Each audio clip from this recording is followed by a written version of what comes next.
Sanibonani bafowethu. Ninjani niyaphila? Asethembe niyaphila bafowethu. Mfoka Mkhonzo nibingelelayo. Namhla kuyi-15 June 2026. Ngosuku olwandulela usuku olukhulu luka June 16. Ngithi ngiyanibonga kakhulu ukuthi nibe la. Ni-viewe ama-videos engiwa-uploadayo. Ake ngithathe nje leli thuba ngokukhethekile ngamukela onke ama-new subscribers la ku-YouTube. Ngiphinde ngamukela onke ama-new followers to this channel lapha ku-TikTok. Bese ngamukela wonke umuntu oyi-subscriber la ekhaya osupporta le channel. Those are my special followers kule channel.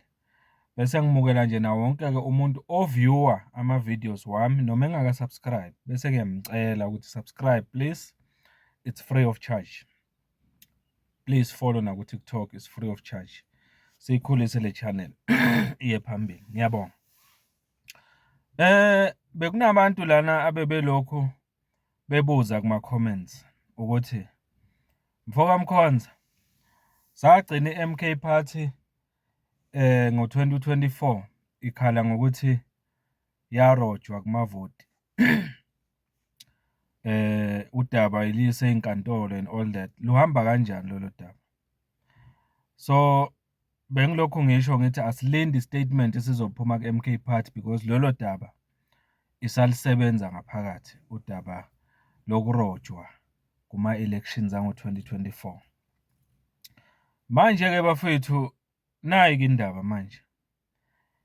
Ngeyi-17 nangeyi-18 that is kulo lo viki esikulo ngolwesithathu nangolwesine.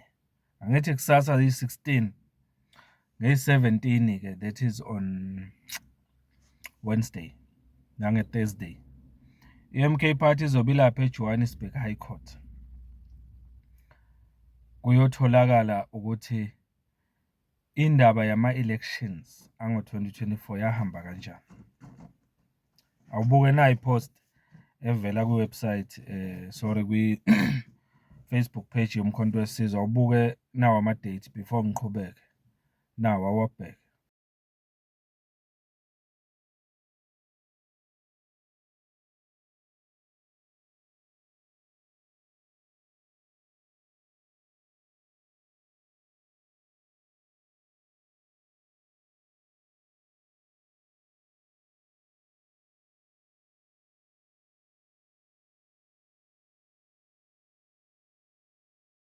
Uyawabona.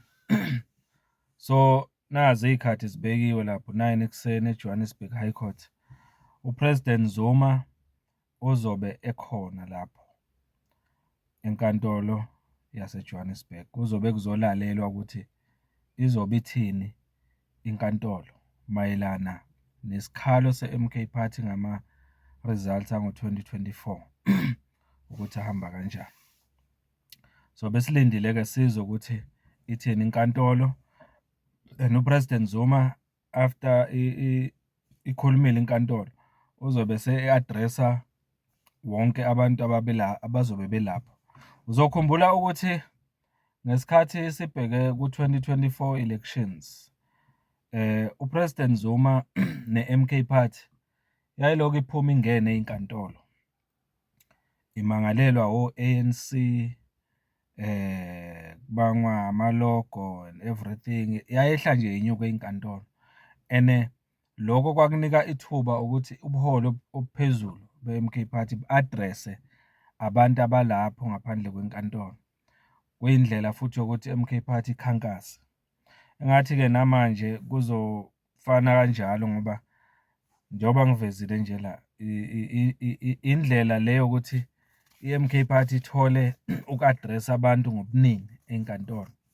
So siyacela-ke noma kuyacelwa la, iyacela i-MK Party ukuthi bonke abantu abazokhona ukufika eJohannesburg ngolwesithathu nangolwesine ngoba kuzobe kudingidwa lolu daba lolu lokuthi i-IEC ngempela yini lena eyayiyenza kulama elections ango-2024. Kwenzakalani ngamavoti ngama elections ka-2024. Kuzobe kuphendula ke lokho. So Labo kabe benembuzo ngalolu daba ngicani bayaphenduleka manje. Nge-17 nange-18 inkantolo izobe idingida lolu daba iphume nesinqumo. Sikholelwa kulokho. So-ke yiloko engithi ake ngikuvezeke la bese ngizwa ukuthi kukhona eningakuphawula ngale ndaba le. Mhlawumbe omunye uzothi kusisiza ngani ukuthi sibe sikhuluma ngama-results ka-2024 ukuthi ahamba kanjani and all that.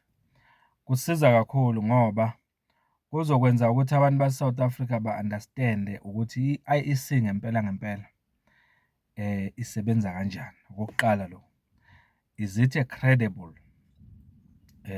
is it independent, is it an independent body ekufanele siyethembe uma kuziwa kuma-elections, ikakhulukazi njengoba sibheke kuma-elections ngoNovember. Kuzokwenza abantu base-South Africa babone ukuthi i-IEC ngempela iwenza ngendlela nomsebenzi wayo. Angazi-ke ukuthi kuzokwenzakalani uma kuwukuthi inkantolo ifike ithole ukuthi ngempela kukhona okurong okwenziwa i-IEC ngamavoti e-MK ngo-2024. Angazi kuyokwenzakalani. Kodwa iqiniso siyadinga ukulazi noma ngabe kuthiwa sekwedlulile u-2024 sesiwudlulile, kodwa iqiniso kuyadingeka ukuthi silazi ukuze sizobona ukuthi ukuya phambili singayithemba yini i-IEC and all that. Futhi kungaphindeka amaphutha afanayo njengoba siya kuma-election angoNovember. Sifuna ukuwina ngendlela e-free and fair. Uyayizwa leyo nto? So yiloko nje engingakusho. So yilokho-ke nge-17 and 18 uyasimema uPresident Zuma, uyasimema i-MK Party eJohannesburg High Court. Ake siphawuleni ngalolu daba-ke. Uthini ukuphawula kwakho ngale ndaba ye-IEC ne-MK Party abazobe bebhekene ngeziqu zamehlo enkantolo? Ngiyacela ukuthi niqhubeke nisubscribe ningaka-subscribe ku-free of charge, sikhulise le channel yephambili. Niphinde nifollowe na TikTok. Ngiyanibonga kakhulu bafowethu. Thank you so much.